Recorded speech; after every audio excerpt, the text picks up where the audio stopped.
আসুন ডাক্তারবাবু, আসুন।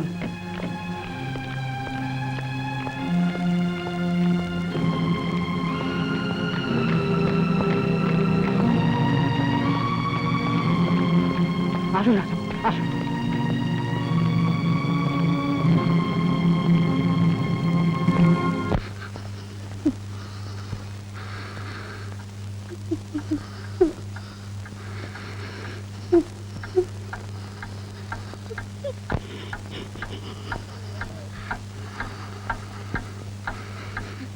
এখন কেমন আছেন?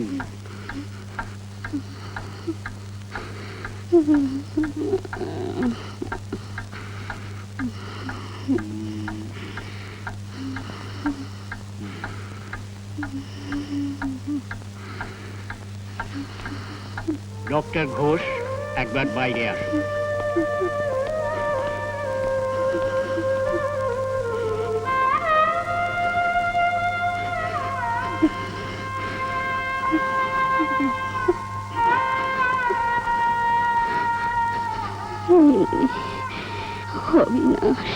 হস্টেলে গাড়ি পাঠিয়েছি, এখনই এসে যাবে। মা, অবিনাশ, তুই এসেছিস? ভালো আছিস তো বাবা? তোমার কি হয়েছে মা? কিচ্ছু হয়নি বাবা, তুই তো এসে গেছিস। তোকে কত খুঁজেছি বাবা, শুধু এইটুকু দুঃখ থেকে গেল, তোর বাবাকে একটু দেখে যেতে পারলাম না। দেবেন্দ্র আসবে সাবিত্রী, তুমি ব্যস্ত হও না। আমি আমার জন্য ব্যস্ত হচ্ছি না ডাক্তারবাবু, ছেলেটার কথা ভেবে আমার বুকটা ফেটে যাচ্ছে। নীলমণি, ছোটবেলা থেকে তুমি এ বাড়িতে আছো, তোমায় আমি আমার আপন ভাই ছাড়া আর কিছুই ভাবিনি। সেই দাবি নিয়ে তোমায় অনুরোধ করছি, আমার একটা কথা রাখবে? বলুন। তোমাদের বাবুকে তো তুমি জানো, আমি চলে যাবার পর আমার অবিনাশ একেবারে একা হয়ে যাবে। আমায় কথা দাও নীলমণি, আমার ছেলের সব দায়িত্ব তুমি নেবে, সব কথা বুঝবে, আমায় কথা দাও। আপনি কিছু ভাববেন না, কথা ফিরে আসবেন, আপনি নিশ্চয়ই ভালো হয়ে উঠবেন। ওনার আসার সময় অনেক দেরি হয়ে যাবে নীলমণি, সেই জন্যই তো তোমায় যা বলার সব বললাম। এবার আমি একটু শান্তিতে মরতে পারবো। ও কথা বলো না মা, তুমি আমার ছেড়ে কোথাও যাবে না, কোথাও না, কোথাও না, কোথাও না।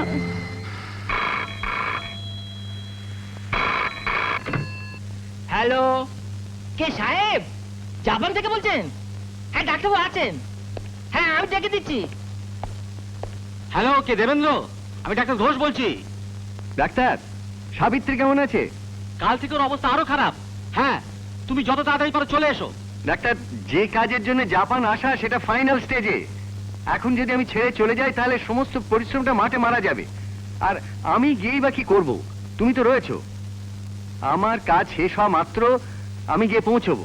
প্লিজ দেবেন্দ্র, এই সময় তুমি আর দেরি করো না। তোমার বিজনেসের জন্য তুমি তোমার স্ত্রীর প্রতি অনেক অবহেলা করেছো, আর নয়। আমি ভাবছি তোমাকে কাছে পেলেও সেরে উঠবে। এই মুহূর্তে তোমাকে তোমার স্ত্রী আর বিজনেস এই দুটোর মধ্যে থেকে যে কোনো একটাকে বেছে নিতে হবে, না হলে অনেক দেরি হয়ে যাবে। ওকে, যত তাড়াতাড়ি সম্ভব আমি গিয়ে পৌঁছচ্ছি।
তুই কি আজই হোস্টেলে ফিরে যাবি?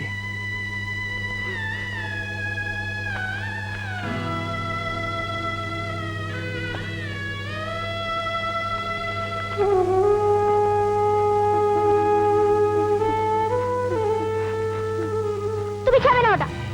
অবিনাশ, তুমি আমার মাকে মেরেছো। তুমি ঠিক সময় এলে আমার মা মারা যেত না। তুমি কখনো ওর কথা বোঝোনি। তুমি কখনো মার কাছে থাকোনি। আমার মাকে তুমি আমার কাছ থেকে কেড়ে নিয়েছো। তুমি আমার মাকে মেরে ফেলেছো বাবা। তুমি আমার মাকে মেরে ফেলেছো। অবিনাশ, আরে কি বলছিস? আমার মা আমার মা ওর জন্যই মারা গেছে। এই জন্য বাবা দায়ী। এই জন্য বাবা দায়ী। হ্যাঁ বাবা দায়ী। এই জন্য বাবা দায়ী। বাবা দায়ী। হ্যাঁ বাবা দায়ী।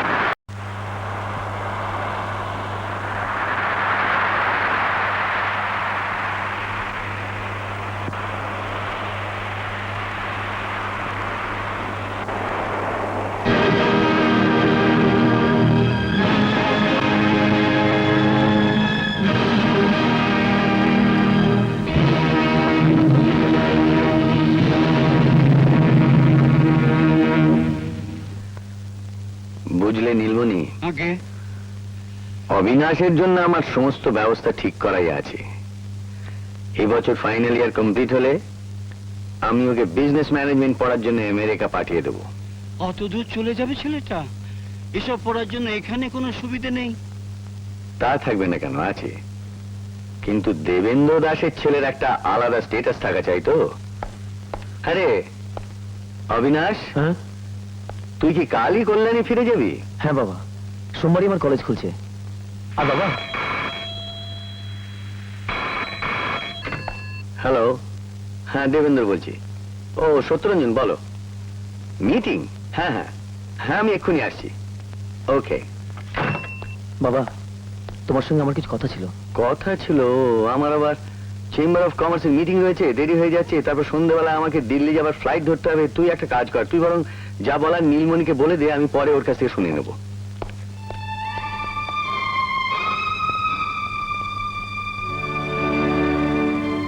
হ্যাঁ রে, বাবাকে কি বলার ছিল?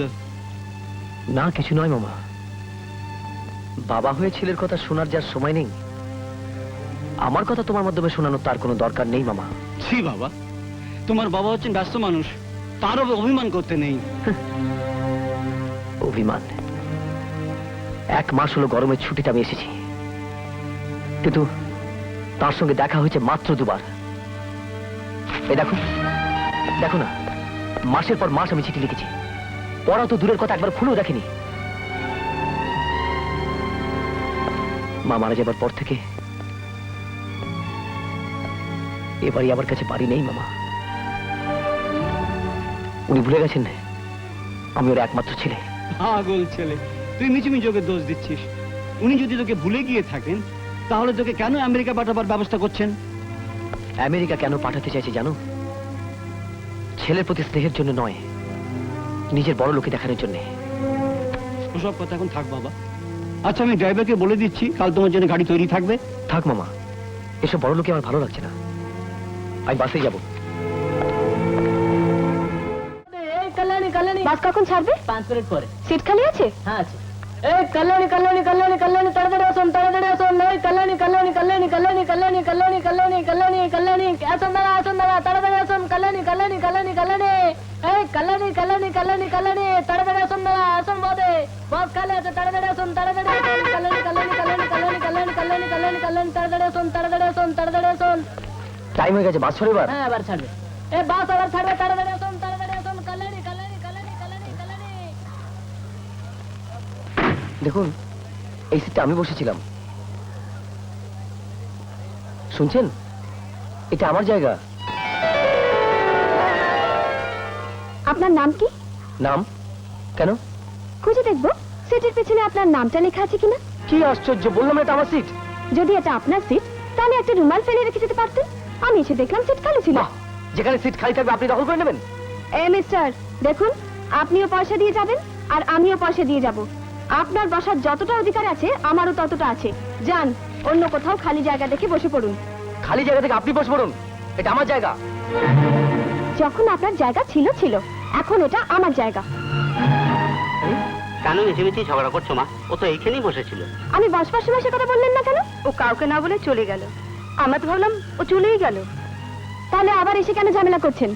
কি হলো, গোলমাল কিসের? দেখুন না, এই ভদ্রমহিলা আমার জায়গায় বসে তখন থেকে ঝামেলা করছেন। ওকে উঠে যেতে বলুন। দিদি সত্যি উনি অনেক আগে থেকেই এখানে বসেছিলেন। আর আমি কি মিছিমিছি বসে আছি? আপনার হেল্পার বলল সিট আছে, ভেতরে এসে দেখলাম এই সিটটা খালি ছিল। ছেড়ে দিন দাদা, মেয়ে ছেলে বসে গেছেন। আগের স্টপেজে দুজন নেমে যাবেন, আমি আপনাকে জায়গা করে বসিয়ে দেবো। এখন একটু কারোর সঙ্গে অ্যাডজাস্ট করে বসে যান। ফটিক, হুইসেল দে। আপনি কি আমায় দয়া করছেন নাকি? আমার জায়গা না দেওয়া অব্দি বাস এখান থেকে নড়বে না। বাস পরিবহন মন্ত্রী এলেন, বাস নড়বে না। এই কন্ডাক্টর, বাস ছাড়বে না, এই ঝামেলা চলবে। লোভে পড়ে ক্যাপাসিটি বেশি লোক তুলবে আর সিট নিয়ে মারামারি। কেন ঝামেলা করছেন বলুন তো? আপনি জায়গাটা ছেড়ে দিলে সব গোলমাল মিটে যাবে। বসতে জায়গা দেবেন? কি করে দেবো? আগের স্টপেজ অব্দি দাঁড়িয়ে যেতে হবে। হ্যাঁ, দেখছেন তো, শুনছেন আপনারা? এই দেশের নারী সমাজকে কিভাবে সম্মান দেওয়া হচ্ছে। আমি দাঁড়িয়ে দাঁড়িয়ে কল্যাণী অব্দি যাব, আর এই মহাশয় বসে বসে আরাম করে যাবে। বলুন আপনারা, আমি দাঁড়িয়ে দাঁড়িয়ে যাবো? হ্যাঁ, আমি দাঁড়িয়ে দাঁড়িয়ে যাবো?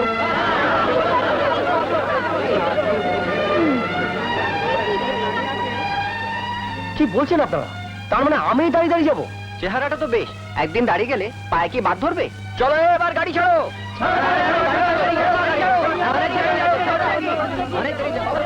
এ ফটিক, হাঁ করে চেয়ে আছিস কি?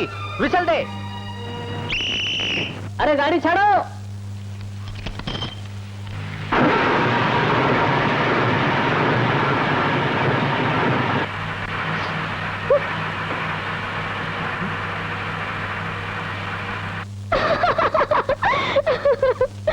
তারপর সেই যে ছেলেটা বাসের খুঁটি আঁকড়ে যে দাঁড়িয়ে আছে, বাস সোজা এসে কল্যাণী। পরের স্টপেজের লোক নামলো, জায়গা খালি হলো, কন্ডাক্টর এসে বসতে বললো। বুঝলে বৌদি, সেই ছেলেটার এত জেদ যে আর কিছুতেই বসলো না। আচ্ছা, তুই কি মেয়ে বলতো? বন্ধুর দাদার বিয়েতে গেলি, কোথায় ভালো মেয়ে হয়ে ফিরবি, তারা রাস্তা একটা কাণ্ড করে বসলি। উফ, যদি একটা কিছু হয়ে যেত। শুন, তুই একটা মেয়ে, কোথায় লক্ষ্মী হয়ে থাকবি, আস্তে আস্তে কথা বলবি, আস্তে আস্তে হাঁটবি। তোর সেসব কিছুই নেই। থাক থাক, রেখে দাও। আজকালকার ছেলেদের তুমি জানো না, ওরা আস্তে হাঁটা আস্তে কথা দেখলে না এই দুনিয়ায় থাকতে দেবে না। ওরা যখন গোপেতা দেবে তখন তোমাকেই কোমরে আঁচল বাঁধতে হবে। কারেক্ট। এই গোপে তা দেওয়ার কোমরের আঁচল বাঁধা থেকে না, আমার নাটকের জন্য গরম গরম সিচুয়েশন পেয়ে যাবো। আরে রাখো তোমার সিচুয়েশন। হ্যাঁ? তুমি দিন রাত খালি নাটকের সিচুয়েশন খুঁজতে থাকো, আর এদিকে বাড়ির সিচুয়েশন লাটে উঠুক। লাডু উঠবে কেন? আরে বাড়ির সিচুয়েশন ইজ নাটকের সিচুয়েশন। মহান নাট্যকার টগর, হ্যাঁ, শেক্সপিয়ার কি বলেছেন জানো? শেক্সপিয়ার বলেছেন এই পৃথিবীটা একটা রঙ্গমঞ্চ, আর আমরা সকলে অভিনেতা আর অভিনেত্রী, বুঝলে? হ্যাঁ। তোমাদের ভাই বোন দুজনকে না সামলানো দেয়। বোনটা যেখানেই যাবে সেখানে কি নাটক বাজিয়ে বসবে, আর ভাই একটার পর একটা চাকরি ছেড়ে বাড়িতে বসে বসে নাটক লিখে যাচ্ছেন। আমি কেবল খেটে মরি। না না না, হবে না হবে না, তোমার বেশি দিন খাটতে হবে না। এই যে নাটকটা লিখছে না, এটা মানে সুপার হিট। প্রত্যেকটা পাতায় সিচুয়েশনে ভর্তি। থিয়েটারের লোক থেকে শুরু করে পাবলিশার পর্যন্ত লাইন লাগিয়ে দেবে। আর পয়সা কি চাই বলো? গয়না, টিভি, আমার ফ্রিজ। দরকার নেই, কিচ্ছু চাই না। না না, একটা তো কিছু চাইবে। কিচ্ছু চাই না আমার। আমি শুধু চাই তুমি একটু বাড়ির দিকে নজর দাও। আমার দিকে না তাকিয়ে নিজের বোনটার কথা ভাবো। বাপ মা নেই বুঝলে, যে নাকে তেল দিয়ে ঘুমাবে। ওর সম্বন্ধে আমি কি ভাববো বলো তো? ওর কথাও তো নিজেই ভাবছে। আচ্ছা ঠিক আছে, তুমি যখন বলছো আমি এখন থেকে ভাবনা শুরু করছি। এই এই, তোর কলেজ কবে খুলছে রে? কাল থেকে। এই দেখেছো দেখেছো, ওর কলেজ কাল থেকে খুলছে।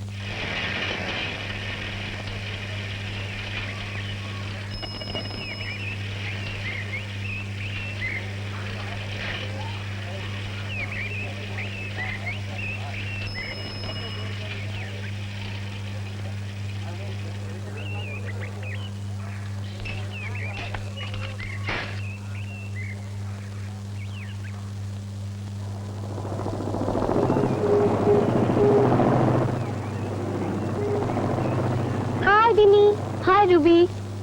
বিনি, এ আমার দাদা কিশোর, আমাদের কলেজেই পড়ে। আর দাদা, এ আমার বন্ধু বন্দনা, মানে বিনি, আমরা একসাথেই পড়ি। হ্যালো। নমস্কার। চল।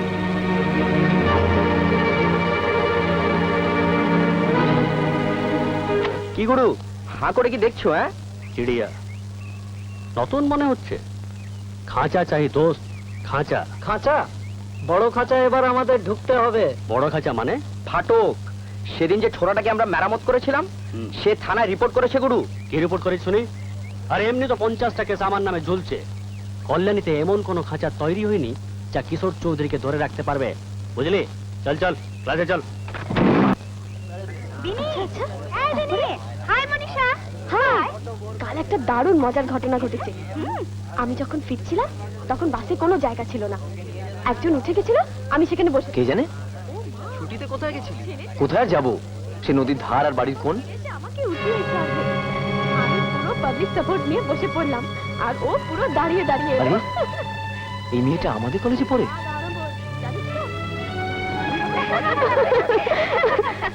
কিরে রবি, কাল বাস জার্নি কেমন ছিল? ভালো তো?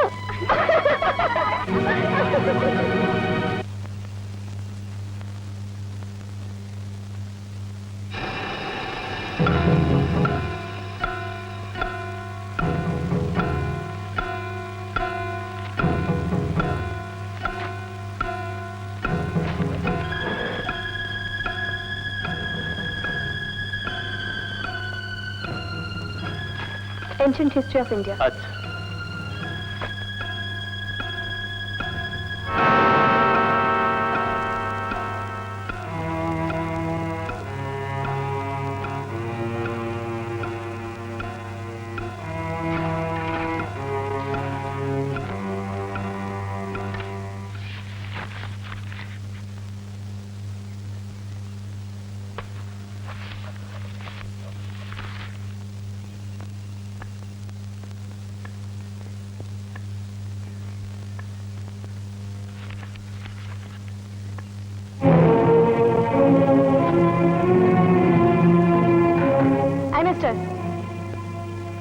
আমার নাম অবিনাশ, অবিনাশ দাস। আমি আপনার নাম জানতে চাইনি, এটা আমার সিট। আচ্ছা, আপনার নামটা কি? কেন? না, খুঁজে দেখবো সিটের পেছনে আপনার নামটা লেখা আছে কিনা। এটা বাস নয়, কলেজের লাইব্রেরি। আর বাসের মতন কলেজের লাইব্রেরির সিটের পেছনে কারোর নাম লেখা থাকে না। আপনি যেমন এই কলেজের স্টুডেন্ট, আমিও ঠিক তেমনি। আপনার যতটাই অধিকার, আমার ঠিক ততটাই। যান, অন্য কোথাও সিট খুঁজে বসে পড়ুন। আচ্ছা,